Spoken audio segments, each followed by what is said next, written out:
HOA destroyed his creek, and now their million-dollar homes are ruined. They thought they could silence him by burying his creek in concrete, but what they didn't know is that nature always fights back. A black man's peaceful backyard stream, once a symbol of his family's history, was destroyed overnight by his neighborhood HOA. And now, their million-dollar homes are sinking into swampy ruins, and the truth behind their decision is darker than anyone imagined. Before we dive into this shocking story of greed, racism, and revenge served by Mother Nature herself, don't forget to like, subscribe, and hit that bell so you never miss stories that expose the truth hiding right under our feet. Marcus Hill never asked for much. After 30 years working as a city engineer, he finally retired and moved into the small, peaceful home his grandfather built on the edge of Cedar Ridge Creek. That stream wasn't just water flowing past his backyard, it was history. Generations of his family had gathered there to fish, celebrate birthdays, and tell stories. It was where Marcus's father taught him to skip stones, and where his mother once told him, "Water remembers. It always finds its way." But not everyone saw the creek as a treasure. When a new luxury development sprang up nearby, homes worth over $1 million each, the new homeowners association saw the creek as a problem. It ran behind several of their backyards and occasionally caused damp soil after heavy rain. Instead of working with Marcus to find a solution, they filed complaints. At first, Marcus ignored the letters and veiled threats. After all, the creek was natural and protected by state law. But the HOA didn't stop. They wanted the water gone, and they wanted Marcus gone too. The real estate agent who sold the homes had promised buyers perfect, dry lawns. The creek didn't fit that image. And then, one morning, Marcus woke up, and his world had changed. Trucks, cement mixers, and construction crews lined the street. Without warning, without notice, they were filling the creek with concrete. Marcus stood on his porch, disbelief freezing him in place. Wet cement was being poured directly into the flowing water, choking the life out of the stream his family had loved for decades. He shouted at the workers to stop, demanded to see a permit. They ignored him. When he called the city, no one picked up. By the time officers finally arrived hours later, the damage was done. The water was blocked, trapped, redirected underground. Or so the HOA thought. "Problem solved," one board member sneered when Marcus confronted them. "No more swampy mess. You're welcome." Marcus was furious. They had destroyed not just a waterway, but a piece of his heritage.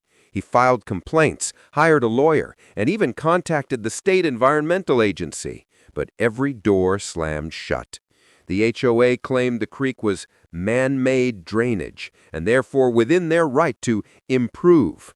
They waived documents Marcus had never seen, permits with suspicious dates and signatures. It looked like a cover-up. Weeks passed. The once burbling stream was now a scar of gray concrete. Birds and frogs vanished. The ground cracked under the summer sun. Marcus's property value plummeted. Friends told him to move. But he refused.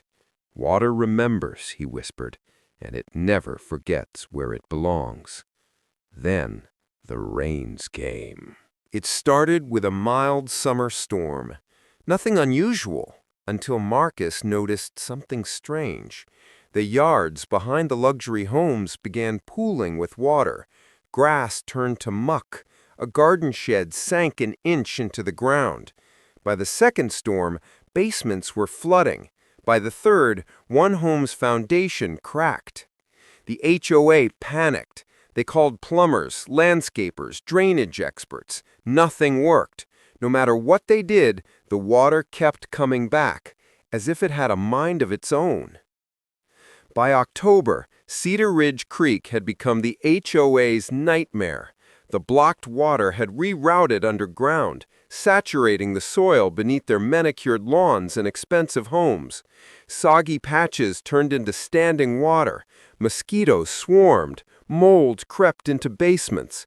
One homeowner's brand new hardwood floors buckled under rising damp. "It's like we're living on a swamp," one resident complained during an emergency HOA meeting. Marcus sat quietly in the back, listening. They still refused to admit what they had done. Instead, they blamed the weather, the city, even Marcus himself. "It's his property," the HOA hissed. "He should have maintained that creek better before this happened." Marcus laughed bitterly. "There was nothing wrong with that creek until you buried it alive." The HOA threatened him with lawsuits, accusing him of defamation. They demanded he pay for part of the repairs. But Marcus had something they didn't: evidence. He had photographed every moment of the illegal cement job.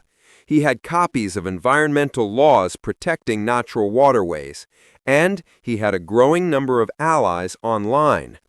Marcus shared his story on social media. Within days, it went viral. Environmental activists, legal experts, and even news crews showed up. This is not just about one creek. This is about people thinking they can destroy nature and a black man's history with no consequences. The HOA scrambled to silence him, issuing statements full of lies. But Mother Nature wasn't waiting for court dates. As autumn storms intensified, the ground beneath 3 homes shifted. Cracks spiderwebbed across walls. One driveway collapsed into a muddy sinkhole. The water was fighting back. It was carving new paths beneath the concrete, forcing its way home. And Marcus knew this was just the beginning. The city could no longer ignore what was happening. Complaints poured in, and Marcus's viral story caught the attention of state environmental regulators. Investigators arrived unannounced, drilling into the concrete-filled channel and collecting water samples.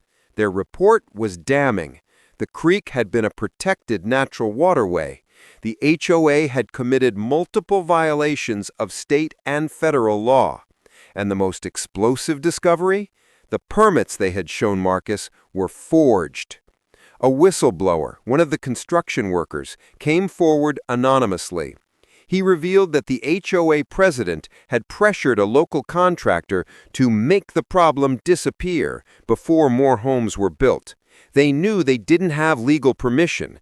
They did it anyway. Lawsuits exploded. Marcus filed a civil suit for environmental damage and property devaluation. The state filed charges against the HOA board members. Homeowners turned on their own association, furious that their million-dollar investments were now sinking money pits. Meanwhile, nature continued its revenge. Underground water pressure caused more soil shifting. Entire sections of backyard fencing collapsed. Some homes were deemed unsafe to live in. Repair costs soared into the hundreds of thousands. And Marcus? He still lived in the same modest house by the creek. Except now, water was slowly returning. It bubbled up through cracks in the concrete. Small rivulets formed, snaking their way back to the original path, defying everything humans had done to stop it. "Water remembers," Marcus said again, standing on his porch as rain poured down. "It's just finding its way home." 2 years later, Cedar Ridge looks nothing like the glossy brochures that once promised luxury living. At least 4 homes have been condemned due to foundation collapse. Several families walked away, unable to afford repairs. The HOA dissolved under legal pressure, its leaders facing fines and criminal charges. And the most expensive part? Removing the illegal concrete and restoring the creek, an effort costing over $2 million, paid not by Marcus, but by the very homeowners who once mocked him. Marcus's lawsuit settled in his favor. He used part of the money to rebuild his grandfather's old fishing dock and plant native trees along the water's edge. Today, birds have returned. Frogs sing again at night. The creek runs freely, carving through the scars humans tried to leave behind. "I didn't want revenge," Marcus told a local news crew. "I just wanted respect for nature, for history, and for what's right. But nature, she has her own way of making things right." The story of Cedar Ridge became a cautionary tale across the state. Cities rewrote their HOA laws. Developers were forced to disclose natural waterways before selling properties. And Marcus became a quiet hero, invited to speak at environmental forums about the power of resilience, both human and natural. Standing by the water one evening, Marcus skipped a stone across the surface, just like his father taught him. As ripples spread across the creek, he smiled. "Water remembers," he whispered one last time, "and now so will they." If this story shocked you as much as it did us, make sure to like this video and subscribe for more real stories that reveal the truth hiding in plain sight. And remember, when greed tries to bury what's natural and just, nature always fights back.